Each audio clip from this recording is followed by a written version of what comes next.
Wow, this is actually crazy because Rabbi Jonathan Sachs, he's passed away years ago, but he was right on point.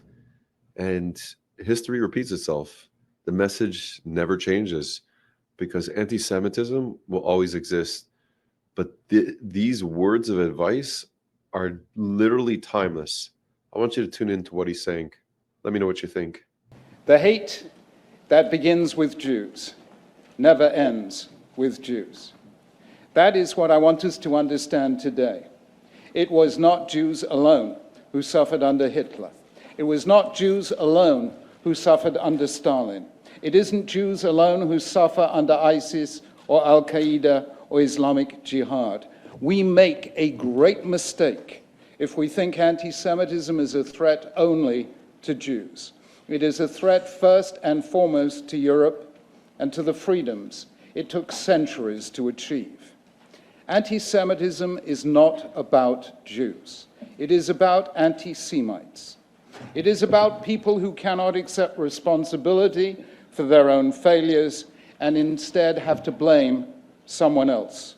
Historically, if you were a Christian at the time of the Crusades or a German after the First World War, and you saw that the world had not turned out as you thought it would, you blamed the Jews.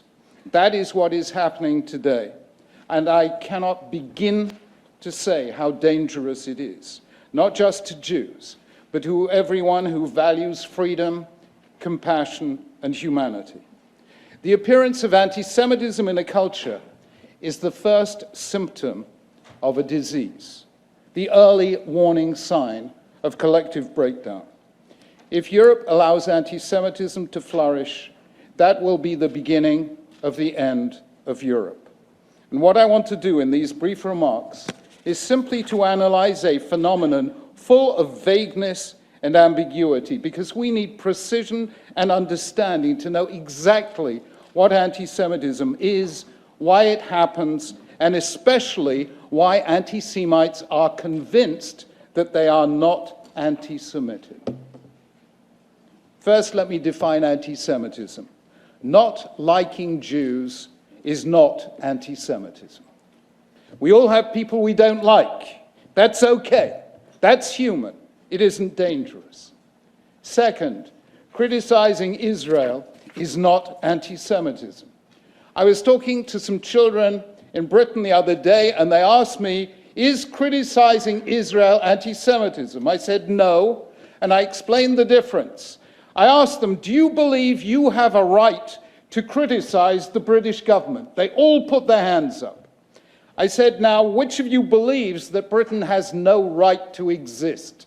None of them put their hands up. Now you know the difference, I said, and they all did. Anti-Semitism means denying the right of Jews to exist collectively as Jews with the same rights as everyone else. It takes different forms in different ages. In the Middle Ages, Jews were hated for their religion.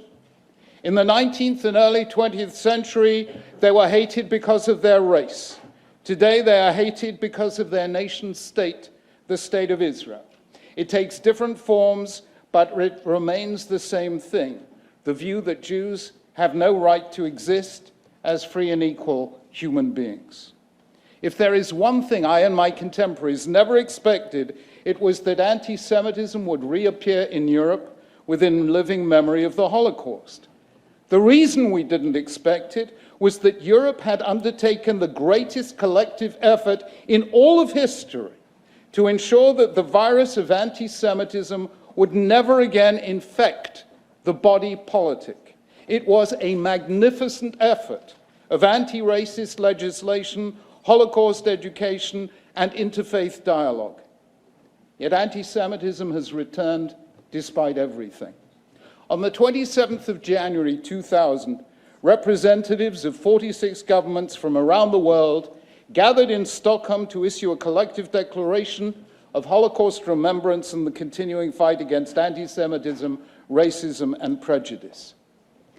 Then came 9/11, and within days, conspiracy theories were flooding the internet, claiming it was the work of Israel and its secret service, the Mossad. In April 2002, in the middle of Passover, I was in Florence with a Jewish couple from Paris when they received a phone call from their son saying, "Mom, Dad, it's time to leave France. It's not safe for us here anymore." In May 2007, in a private meeting here in Brussels, I think in this building, I told the three leaders of Europe at the time, Angela Merkel, President of the European Council, José Manuel Barroso, President of the European Commission, and Hans-Gert Pöttering, President of the European Parliament, that the Jews of Europe were beginning to ask whether there was a future for Jews in Europe. That was more than 9 years ago. Since then, things have become worse. Already in 2013, before some of the worst recent incidents, the European Union Agency for Fundamental Rights found that almost a third of Europe's Jews were considering emigrating because of anti-Semitism. In France, the figure was 46%, in Hungary, 48%. Let me ask you this, whether you are Jewish or Christian or Muslim, would you stay in a country where you needed armed police to protect you while you prayed? Would you stay in a country where your children need armed guards to protect them at school? Where if you wear a sign of your faith in public, you risk being abused or attacked? Where when your children go to university, they are insulted and intimidated because of what is happening in some other part of the world? And where when they present their own view of the situation, they are howled down and silenced? This is happening to Jews throughout Europe. In every single country of Europe, without exception, Jews are fearful for their or their children's future. If this continues, Jews will continue to leave Europe until, barring the frail and the elderly, Europe will finally have become Judenrein. How did this happen? It happened the way viruses always defeat the human immune system, namely by mutating. The new anti-Semitism is different from the old in three ways. I've already mentioned one. Once Jews were hated because of their religion, then because of their race, now because of their nation state. The second difference is that the epicenter of the old anti-Semitism was Europe. Today it's the Middle East, and it is communicated globally by the new electronic media. The third is particularly disturbing. Let me explain. It is easy to hate, but very difficult to justify hate in public. Throughout history, when people have sought to justify anti-Semitism, they have done so by recourse to the highest source of authority within a culture. In the Middle Ages, it was religion. So we had religious anti-Judaism. In post-Enlightenment Europe, it was science. So we had the twin foundations of Nazi ideology, social Darwinism, and the so-called scientific study of race. Today, the highest source of authority worldwide is human rights. That is why Israel, the only fully functioning democracy in the Middle East, with a free press and independent judiciary, is regularly accused of the 5 cardinal sins against human rights: racism, apartheid, crimes against humanity, ethnic cleansing, and attempted genocide. The new anti-Semitism has mutated so that any practitioner of it can deny that he or she is an anti-Semite. After all, they say, I'm not a racist. I have no problem with Jews or Judaism. I only have a problem with the state of Israel. But in a world of 56 Muslim nations and 103 Christian ones, there is only one Jewish state, Israel, which constitutes 1/4 of 1% of the landmass of the Middle East. And yet Israel is the only one of the 193 member states of the United Nations that has its right to exist regularly challenged, with one state, Iran, and many, many other groups committed to its destruction.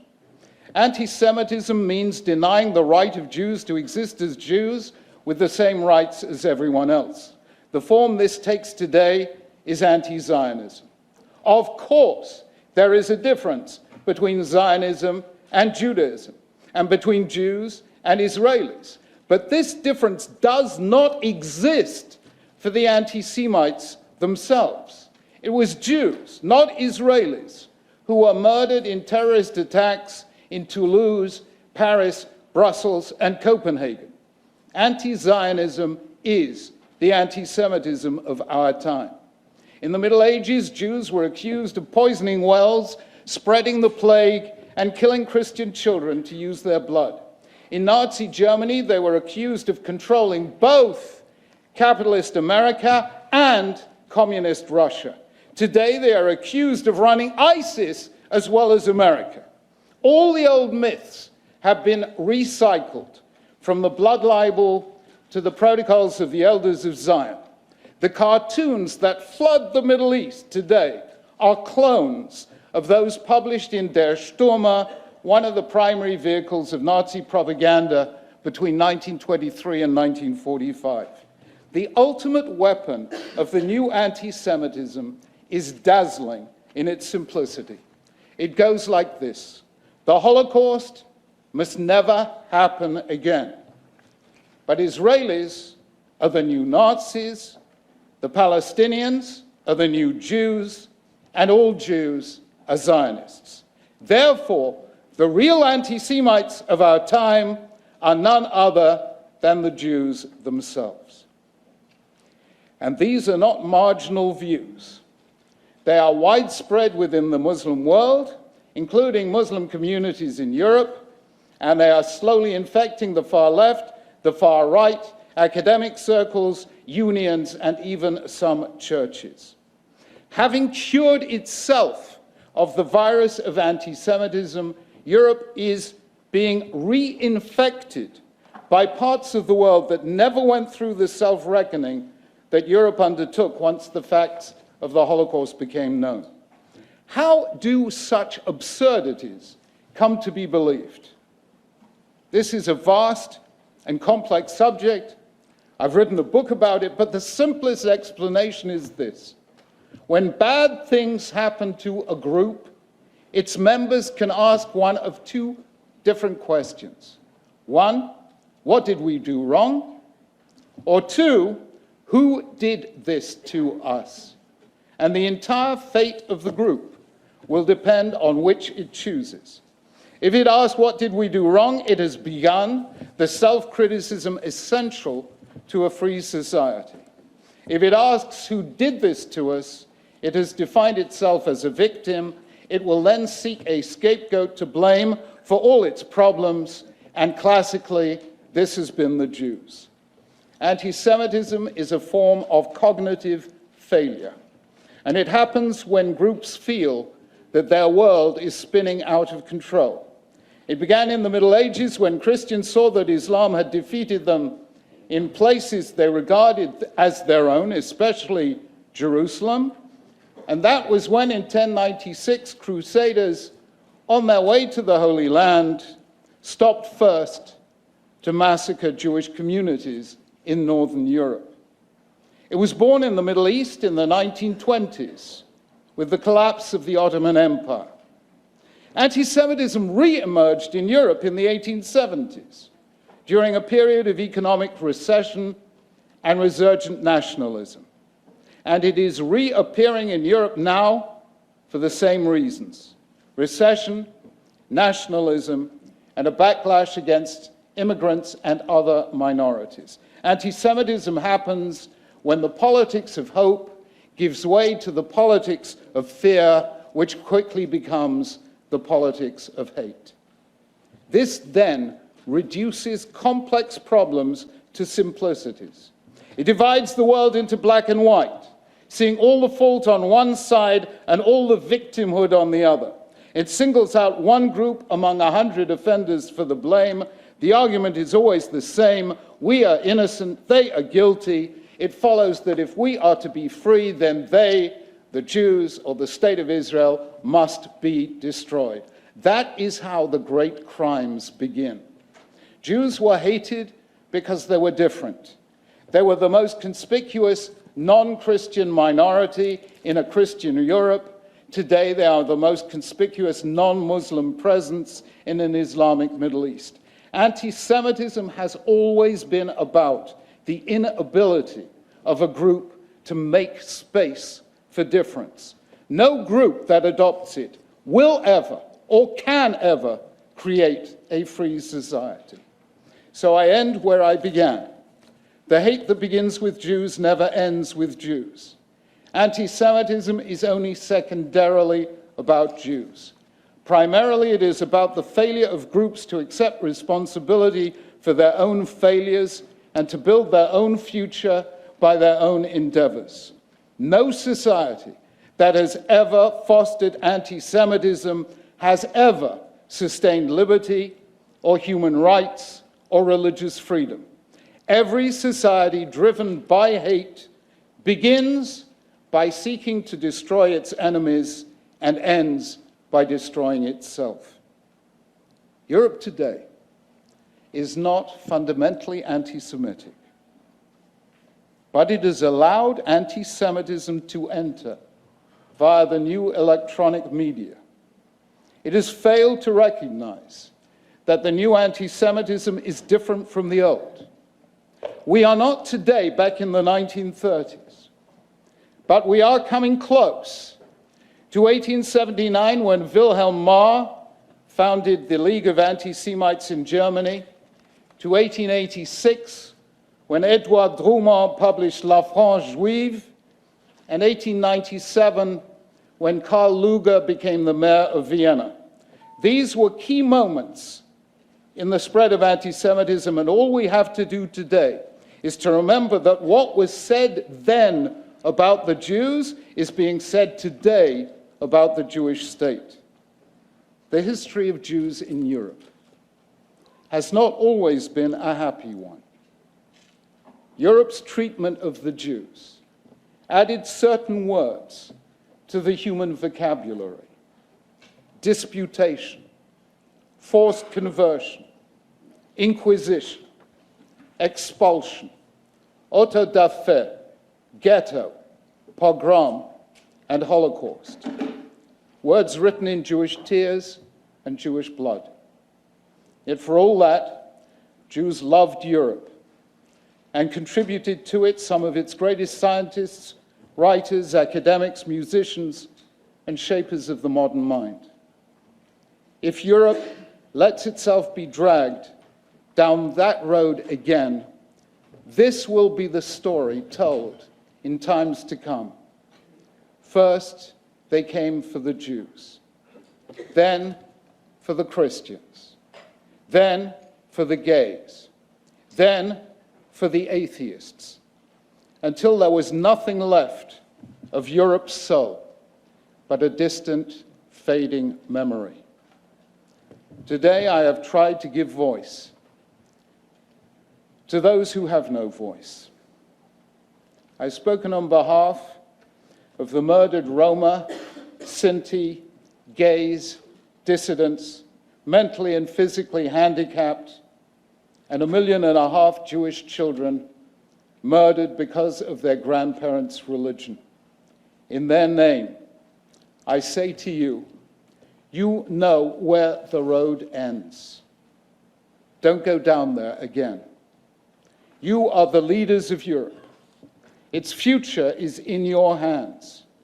If you do nothing, Jews will leave, European liberty will die, and there will be a moral stain on Europe's name that all eternity will not erase.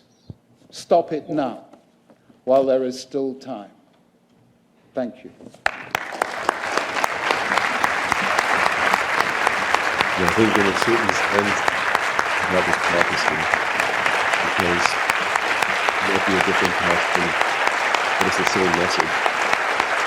And here we are, and Europe has 400% increased its anti-Semitic acts in the past 5 years. I think it's a fundamental question to ask. Either what did we do wrong, or who is to blame for this? And that's what the world's doing. They're playing the blame game. And here we are, and we're taking it in. What do you guys think about all this that is going on? And what are we supposed to do about this? I'd love to hear.